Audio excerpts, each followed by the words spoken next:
Something big is happening in the finals. Something to cater to the newer players in the player base. Something called pre-made loadouts. Loadouts made by the devs that you have to unlock by playing games. Some of them are decently viable, but some of them are also just piles of bumbling garbage. So I want to focus on the impact that these loadouts may have on newer players and if they turn out to be a good idea in the future. So the way these loadouts work is they pick a weapon, they pick some gadgets, but then they assign it to a specific specialization for every spec in the game. So I'm gonna go ahead and analyze all of them. The first loadout on the light class is the Scout build, which has Grapple as its specialization. It also features the SR-84, Sonar Grenade, Thermal Bore, and Frag Grenade, all of which work well at a distance, which is the main point of this build, basically. And I feel like the point of this build is to encourage a more longer range, more passive playstyle, as most of your build relies on somewhat faulty chip damage and long range support, so you will not be taking most fights at the range that your team will. And that's one of the big downsides I see with this build. If most of the fights you are taking are happening in CQC, which is close quarters combat, then when are you going to have utilities for a long range supportive powerhouse? Because the only thing truly close range this build has going for it is hipfire sniper and a frag grenade. So once again, I get where they were going with this playstyle, but it really does not have that much value when you take into account how the game plays. However, I still think it's a good option for new players to try, and it serves as a solid introduction to long-range playstyles. Next up is the Assassin build with Cloak for specialization, and I will say it's quite the assortment of gadgets. This build is focused around getting in with stealth, getting a quick pick, and then getting out undetected. And this build consists of throwing knives, vanishing bomb, breach charge, and gas grenade. However, two of the gadgets paired with this build do not make any sense in stealth whatsoever.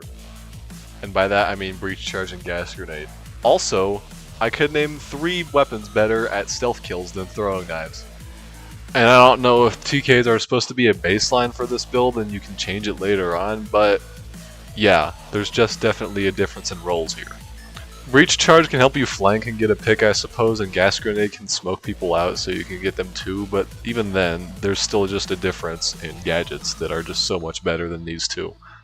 The final build for the light class with evasive dash as the spec is the duelist build, which features M11 as its weapon, glitch grenade, nullifier, and flashbang as its utilities, or gadgets.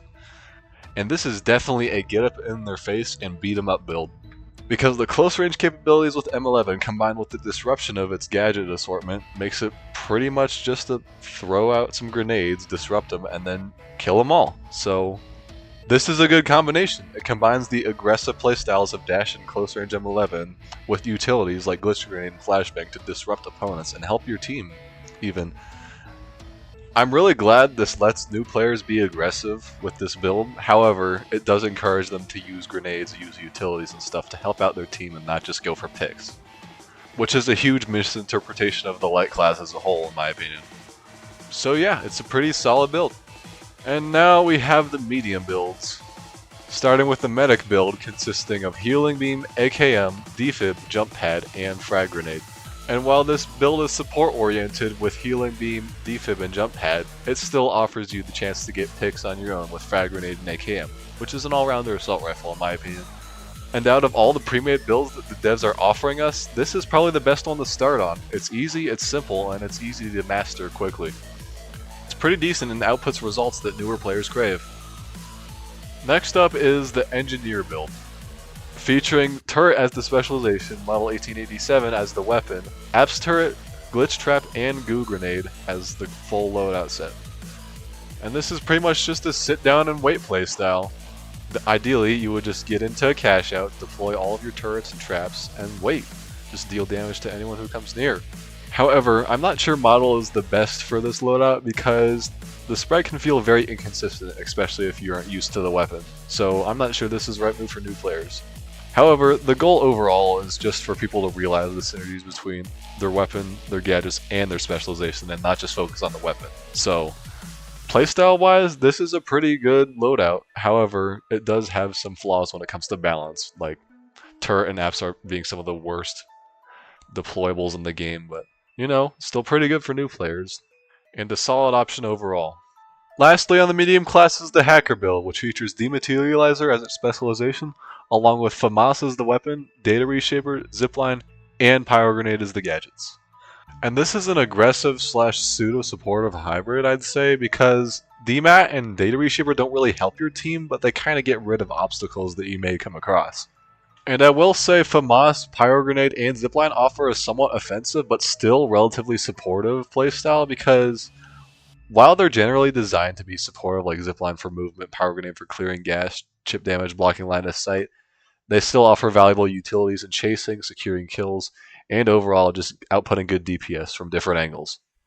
I will say this is a little more advanced build for newer players, but that's just because the foundation may seem daunting to newer players. Once you get used to it, and like know its roots, it'll be fine. It's a pretty good playstyle though, and it's fun, and I really liked it. And lastly, we have the heavy builds.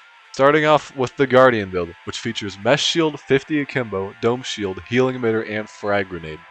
Now it feels pretty solid all around, however, I'm not sure about the weapon choice on this build, because Deagle's is a high skill ceiling, plays around frequent headshots to get good value, and I feel like an LMG would be a better idea for this, because it outputs consistent firepower and it would pair well with these shields and the Healing Emitter. Other than the weapon choice, it's pretty easy to pick up. You can just support your team by placing down a healing ball, toss down some shields, push them in with a mesh shield, and you're good. It's not that hard to pick up, but I do think that they could have done better with the weapon choice, like picking Lewis Gun or M60 or something. And I like this because it encourages shield use. It doesn't just encourage you to play for kills, drop down shields for yourself. It allows you to play with your team and deal decent damage with them. So it's a good build. Next up is the Demolisher build, which is a really fun one once you get used to it. This one features Charge and Slam Agent specialization with Minigun, RPG, Explosive Mine, and Power Grenade as the full complete loadout. This is the build that lets you go cuckoo crazy. The firepower and destructibility is what powers this build. And not only do you just provide valuable utility to your team, but this build allows you to have so much fun while doing it. Just the act of destroying everything can still be a valuable asset for your team to have, and I think this build does a great job at doing it, and it encourages you to have fun while doing it, which is something that I think new players enjoy. Next up is the Enforcer build for Heavy, which has Winch Claw, Shack 50, Lockbolt, Motion Sensor, and Gas Grenade. And while this build is really good, it's just straight up cancer. The fact that this build strictly specializes in obstructing opponents' movement with Lockbolt and Winchclaw just basically means, oh hey, you don't get to have fun anymore. And since this video is just about the pre-made loadouts and not the horrendous design of Winchclaw, I'm just gonna say it's a good build. It does what it does, and it does it well, and new players are definitely gonna get some good results with this. And unironically, this is probably one of the strongest pre-mades that the devs have put out. Overall, the close quarters combat of Shack and the restrictions of movement between Winch and Lockbolt create a really strong loadout based on how well it synergizes with itself. Lastly, we have the Strategist build on Heavy, which features Goo Gun as the specialization, KS-23 as the weapon, C4, Barricade, and Smoke Grenade as the gadgets. I'm just gonna come out and say it, this build sucks. While in the description it does say it's designed for environmental manipulation, why would we pick KS-23 over Sledgehammer, which is the better destruction weapon? I get that it's hard to synergize certain playstyles with Goo Gun because of how gimmicky a specialization it is. KS-23, a weapon that's okay at fighting, has nothing in its gadget slot to help it out in a fight. Which, yes, while this build is around fortifications, that doesn't matter. Anyone could get in a fight regardless of playstyle, so that is an important utility that this loadout unfortunately misses out on. I think this build is fine as a playstyle, but ultimately, environmental manipulation is not that valuable. Especially in a game where there's red barrels around every corner and you have dematerializer or other breaching tools to just mitigate it completely. Yep, so that's all the builds. I think this is a pretty good step in the right direction for new players, and if we do get newer players, then this will be something useful for them. But are they really that helpful, was my question? Because if they just cling on to these pre-mades instead of actually making their own, like, where's the meta diversity gonna be? So the future is uncertain, but still, it's a pretty good idea, and I think it's a helpful tool for new players.